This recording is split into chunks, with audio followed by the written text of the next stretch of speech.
Hey, what's up? This is Matt. I'm DLC. Guess I should explain what that means. So, DLC, downloadable content, right? You're downloading me right now. I'm Matt. So, therefore, Matt is DLC. Okay, so this is Bloons TD5. It's a game where monkeys shoot balloons, and as long as they don't get to the end of the track, you survive and you get to go on to the next round. See that heart symbol with the plus next to it that says 200? Those are my lives. And for every one balloon that goes through the exit, I lose one of those. If it gets to 0, then I lose. So, you ever get that gut-wrenching kick in the stomach feeling when you know you gotta do something, but you just don't want to? Just now I was playing The Legend of Zelda: The Wind Waker. I just got to a stopping point. It was right before the Earth Temple, I believe. It's the one where you take medley in it. And so I was like, okay, this is a good stopping point. I'll save and quit. And I remembered I have a dish from breakfast from these eggs and sausages that I made. And it was soaking with water on the stove to make sure nothing sticks. And I also had a pan that I just made quesadillas on. It also had some cheese on the pan. And I didn't want to do it. I said to myself, man, I do not want to wash those dishes. And put the controller down and I was like, it's gonna eat away at me if I don't do it. I have the perfect opportunity to do it right now. And so I had this idea of letting my physiology drive me instead of my mentality. I don't know if physiology is the right word. I can't recall if I found this from somewhere or if this occurred to me. If I find it again, I'll credit them, but basically if we let our mind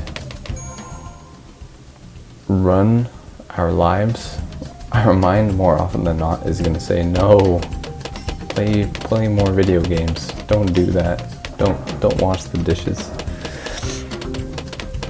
But in all honesty, if I tell my mind to shut up, my body will just get up and do it. So that's what I mean by letting your body drive you instead of your mind. So I get up and I do it, and I get to reap the reward of not having to do it anymore. And the dishes are done. And so I can do whatever I want. I can play more video games. I can live without having that responsibility on my plate. So I no longer have that kick in the gut feeling of having to get up and go and wash the dishes. And in reality, it's not that big of a deal. It took 5 minutes. I told myself, okay, this is going to take 5 minutes. It's going to be so worth it because I'm going to be so relieved after. So go ahead and try that. Whatever you have to do, just go do it. Don't let your mind shut you down, because your mind will give you every reason not to do it, because stuff like that doesn't require thinking about it. And when you do think about it, that's when you set a trap for yourself, because your mind will actually talk you out of it because you're thinking about it. It's really not that complicated. So let's see, so I'm on round 18 now. I have a little bit of a system going here. So I just started the game, so I'm unlocking towers left and right. I just keep going, keep upgrading things, keep looking at what they do. It takes XP to unlock them. Basically, the more you use the tower, I believe they refer to them as, the more you use the tower, the more XP it gets, the more of these different stages you can buy for it that are upgrades for it. And so that tack shooter, whatever it's called, I just put out a boomerang tower because I want to upgrade those tower stats.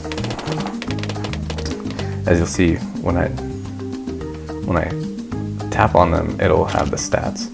It'll say XP to unlock. I want to unlock those. So there are many different types of balloons, and say camo balloons, you have to have a certain tower that will detect them so it can shoot them, or else it'll just go right past it. So on the top right there, you can see that there are 2 arrows, and just a second, we'll see if we can start another round. Putting out an Ice Monkey, Ice Tower, Glue Gunner. Checking out my towers. Got some road spikes in there, seeing all the different things I can do. So it has 2 arrows at the top right. And if I were to tap on that again, it would slow it down. So this is a sped up version of each round. The reason why I do that is because just that, to make it go faster.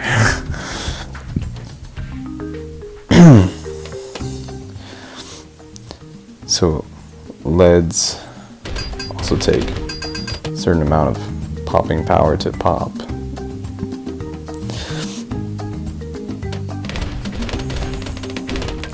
Some more balloons. This is an easy course, and so most of the balloons get clogged up at the beginning, and I'm able to wipe them all out, upgrading all my stock monkey towers.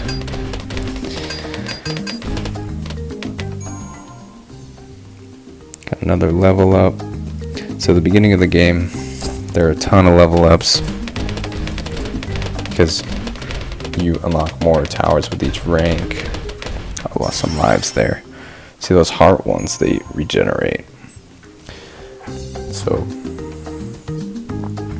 I didn't have enough popping power for those right there.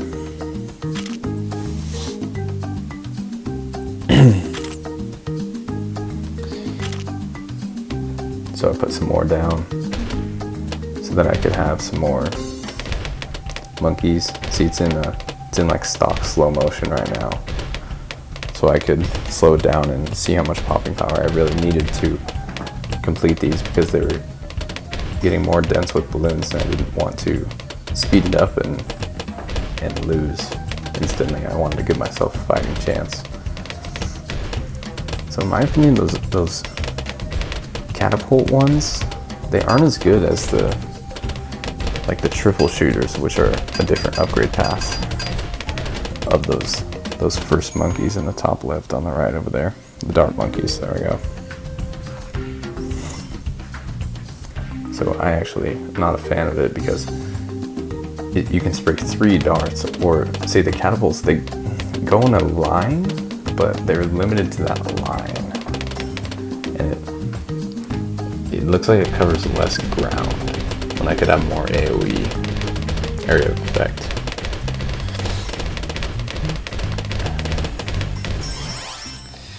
Rank 11, unlocking more towers, more level ups. So the objective of the game is to get to a high round. And it's really not objective. All the fun is the journey there. So yeah, after you can say, oh yeah, I completed it, but all the fun is getting there. Completing each round at a time, gaining money, and spending that money to making more money, gets more high stakes.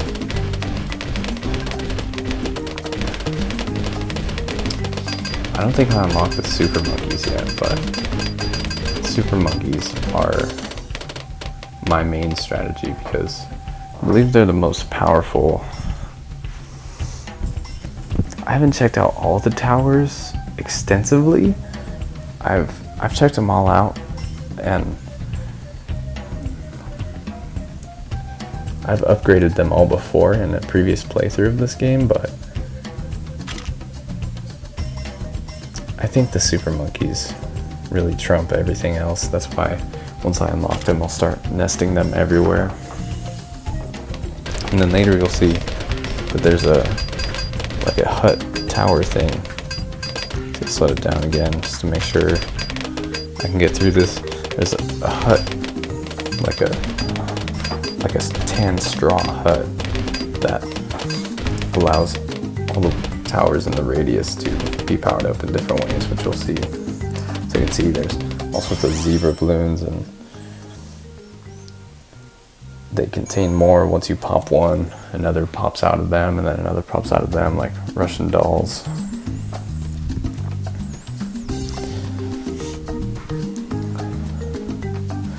So I've been getting into Smash Brothers lately. I've been watching some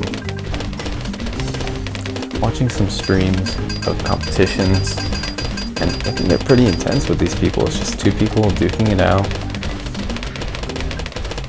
and there are many different aspects to the game mechanics, like counters and like predictions, like predicting your opponent's moves and seeing if you can counter them. There are regular moves and there's smash moves. And there's all sort of like knockbacks and knockups, and you can juggle people, as in not let them touch the ground. There's projectiles. There's a lot of different aspects to all the different characters and how they go against each other. So I've Smash on my 3DS. I've been practicing, and there's this retro game store in a neighboring city that actually has Smash tournaments. So once I get my chops up a little bit, I'll see if I can go there. And looks like they offer store credit in exchange for the winner, but it is a $5 entry fee. So it's worth it for one person, but everybody else, I mean, they don't lose out. They get to compete, and oh, here's a super monkey. They get to compete, and they get to have the camaraderie of seeing everyone around and probably learning from their opponents that they beat or that beat them.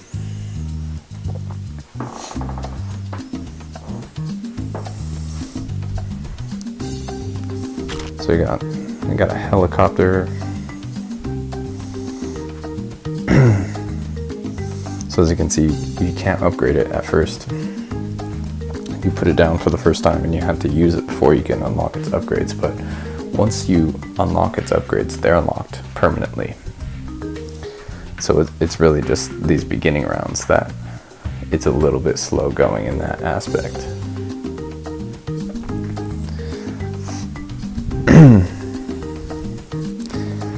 So I'm here strategizing.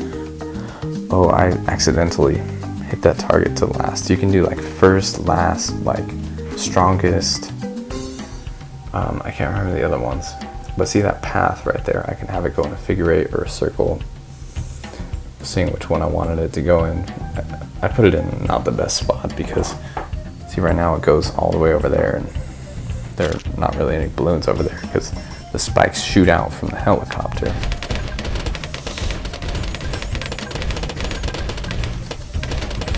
So that seemed to work well because all the balloons are stacked up in the front there, which is what you want. You don't really want them getting past your first line. But once you have a strong first line, you can develop great defense behind that first line too. The goal is to eventually fill up the whole screen with as many towers as you can and get it to the point where you can, I'm not sure if there's a level cap, I'll have to find that out.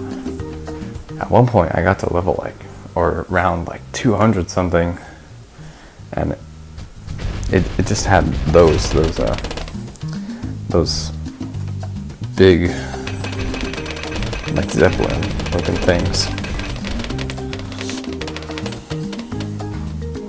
I had a ton of those, just one after the other all the time. But my towers were enough to take it, and it would slow down my device, and it would take 10 minutes around. So at that point, I think I pulled the plug, and I didn't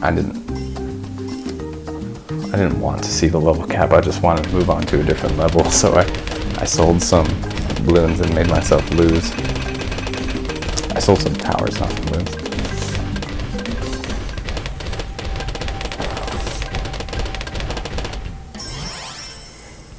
Yes, so that's the hut that powers up all the balloons, or all the towers in its radius. It does the opposite of power up the balloons. It helps them be popped.